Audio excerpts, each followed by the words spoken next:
Well, hi there. So this is our last video about banks. And so this one is from Module 25, Banking and Money Creation. So the first part is some kind of interesting stuff about like what do banks do and how do T accounts work, and what bank runs are, which I didn't really talk about bank runs in the lectures too much. If you don't know about what bank runs are, I'd actually tell you like, hey, read through this little section here about like what a bank run is, and why those are a problem and maybe why we don't really worry about them as much. So elements of bank regulation, which again, I didn't talk about very much in videos, but I'd encourage you kind of read through, skim through and see what these things are, because it's useful and it'll help you kind of know more of the terminology. Then the next part is about how banks create money, which is the part that we really want to make sure we know how to do. So if you're really struggling with that, that's what this section comes in. Take a look at it, read through it, and then the money multiplier, of course. So let's go ahead and take a look at Module 25. Whoops. Of course, it moved ahead way far as soon as I did that. And we'll get started. So check your understanding number one.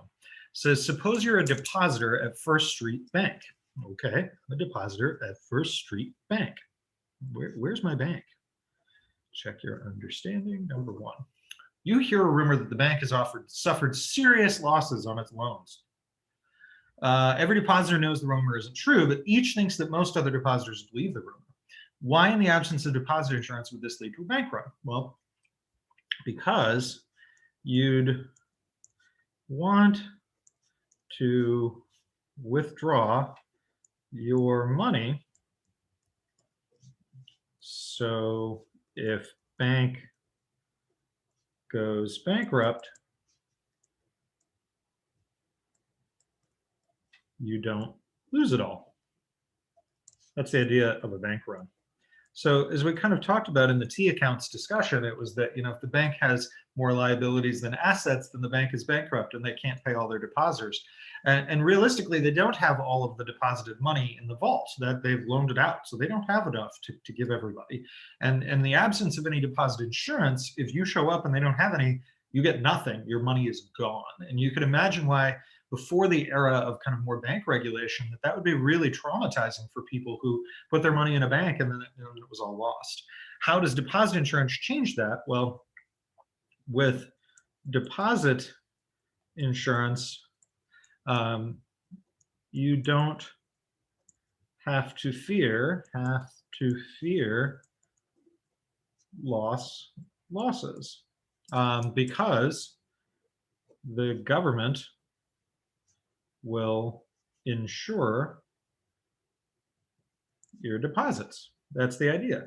And technically what actually happens is that there's kind of an insurance program where basically banks have insurance on your deposits. And if they're members of the Federal Reserve System and all these other things, and they're part of the FDIC, or if they're a credit union, the NCUA, that basically the government insures depositors' money up to a certain amount. So you don't have to worry about it, which kind of reduces some of the fear of bank runs. There's other factors that reduce the fear of bank runs, like capital requirements that basically say that the equity of a bank has to be a certain amount. There's some other things as well, like the discount window, which is something this text talks about, where basically if a bank gets into a position where they're like, oh crap, we got a bunch of people that want their money and we don't have it, they could go to the Federal Reserve at what's called the discount window and borrow from the Fed at a discount, hence the name, at a kind of lower interest rate, free kind of cheap loan, right, to be able to kind of tide them over until better days ahead. So there are avenues right now of bank regulation that didn't exist in the 1930s,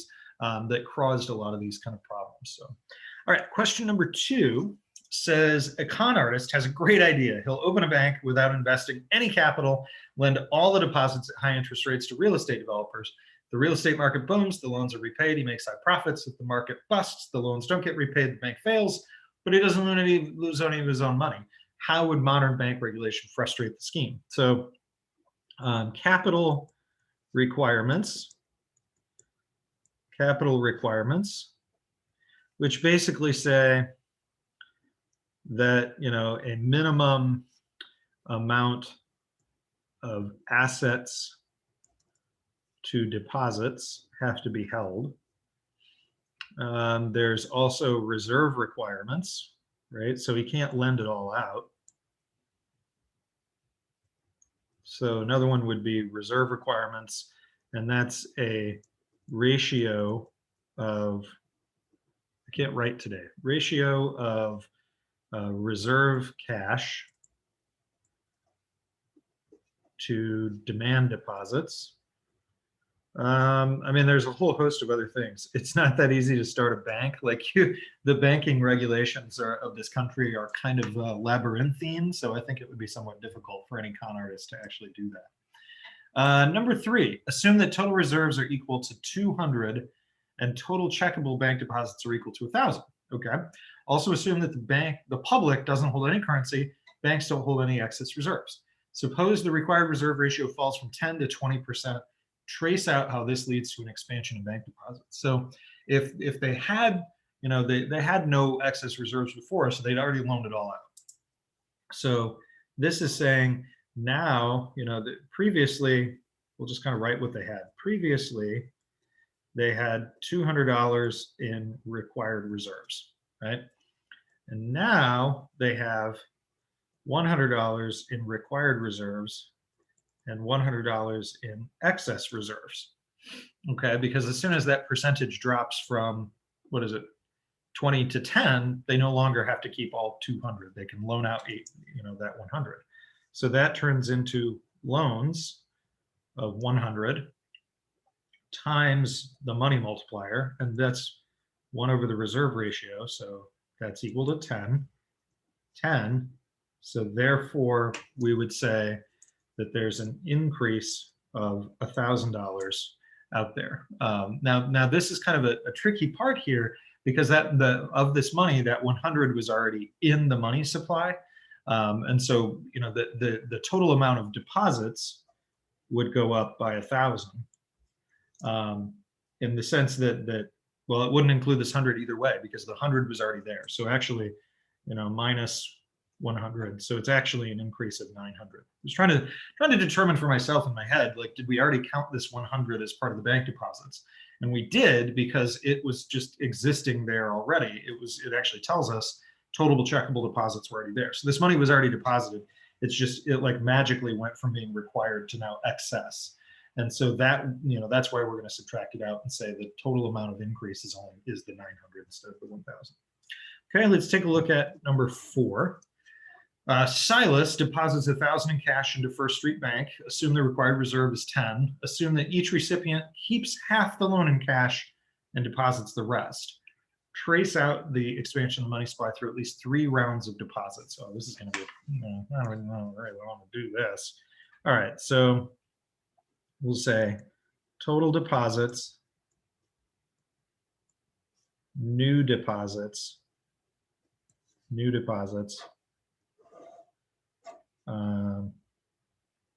Actually, I should have done that the other way, but that's okay. Total loans, new loans, and then that kind of goes into the other side. Okay, so let's start with T period 1. In T period 1, we get $1,000 in cash into First Street Bank, and so that's a $1,000 new deposit, and so the total amount of deposits are 1,000.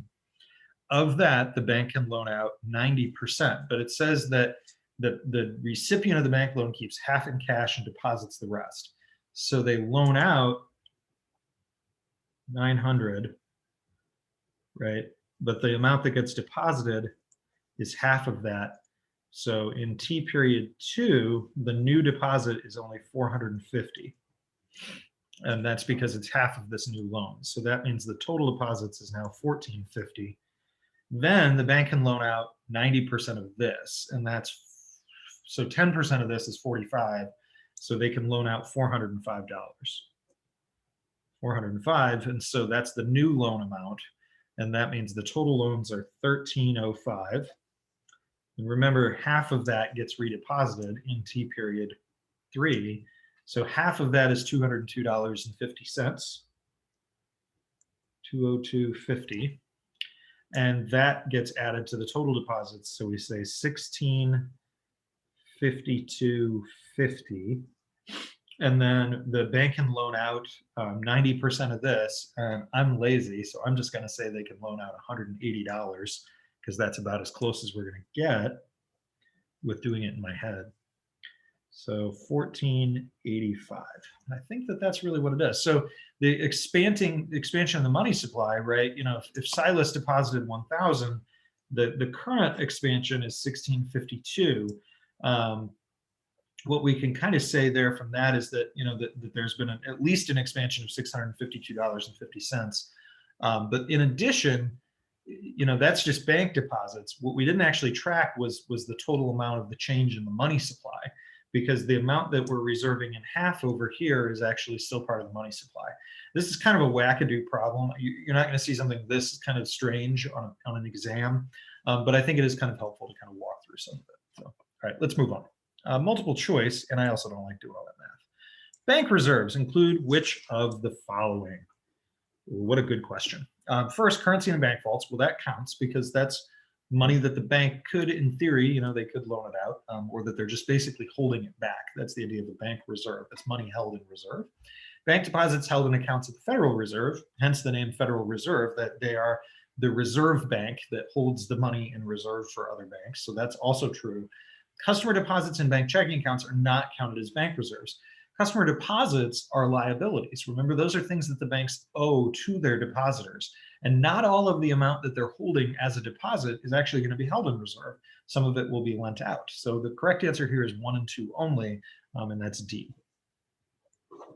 Number 2, the fraction of bank deposits actually held as reserves is the reserve ratio, right? So that's just kind of like what's the ratio of them being held. So that's A. Now, most of the time we talk about the reserve ratio as the required reserve ratio. And you can see there is option B as well. But this one is just saying, like, what's the actual amount held in reserves? And for that, we just call it the reserve ratio. It's kind of splitting hairs a little bit, the difference, but the idea here is you've got one that's referring to the total amount, one that's specifically referring to the amount that they're required to hold. So that's why required reserve ratio wouldn't be the correct answer on this one. 3, bank regulation includes what's the following: deposit insurance, yeah, we talked about that. Capital requirements, yeah. Reserve requirements, yeah, we talked about that. So all 3 of those, E. Number 4, which of the following changes would be most likely to reduce the size of the money multiplier? So remember, the money multiplier is 1 over the reserve ratio. But in addition, you know, you think about it, that we won't get as much multiplied effect if people hold cash or if the banks don't loan out all the money. So those are the other 2 reasons why this wouldn't be that big. So a decrease in the required reserve ratio. So if this got smaller, it's the reciprocal. So actually that wouldn't be the correct answer. It would be an increase in the required reserve ratio. It would cause the money multiplier to get smaller. A decrease in excess reserves means that they're loaning more money out. So again, that would actually make the money multiplier bigger. An increase in cash holding by consumers, on the other hand, would reduce the ability of the bank to loan out money. So again, what we really come down to is, like, how easy is it and how likely is it that the bank lends out the money? And in that case, it makes it harder for the bank to lend out money because no one deposited it back with them. So C is our correct answer. Let's take a look at decrease in bank runs. Bank runs don't really have that much to do with the money multiplier, maybe in the sense that, like, if there's fewer of them, banks feel more comfortable lending out more money. And so that would make the money supply bigger, the money multiplier bigger, because if there's not very many bank runs, then banks don't have to worry about people running in and demanding all their money. An increase in deposit insurance would also have a kind of a similar effect. It would make banks more likely to engage in more lending activity because they're not as worried if they go bankrupt, you know, the people will still get their money back. Number 5 says the monetary base, that's just bank reserves plus currency. So where we got that one? So it's A and B. So what can we do there? D, that's the correct answer. Now let's take a look at free response number 2. If you're like me, you don't have very much space. Hopefully this isn't a long question. Oh, it is. Required reserves 5%. Okay. Deposits of 100 holds 10 as reserves. How much are excess? And so based on just that alone, we can say they're holding 5K in excess because the required reserve is only 5K and the total reserve is 10K. So the total amount they have is 10. They only have to hold 5, so that means they're holding 5 in excess. B, if a bank holds no excess and it receives a new deposit of 1,000, how much of that 1,000 can the bank lend out? How much is the bank required to add to reserves? Explain. So they can lend 95%. So what is 95% of that? That's 950. And keep 50, and that's 5% from the required reserve ratio. C, by how much would can an increase in excess reserves of $2,000 change the money supply in a checkable deposits only system? Let's explain. Okay, so an increase in excess reserves, if they just like got $2,000 more, 2,000 times the money multiplier would be equal to the change in the money supply. So what's the money multiplier? That's 1 over reserve ratio. So 1 over 0.5, and what is that? 20. So 20 times 2,000 is 4, and then there's 1 0, and there's 3 other zeros.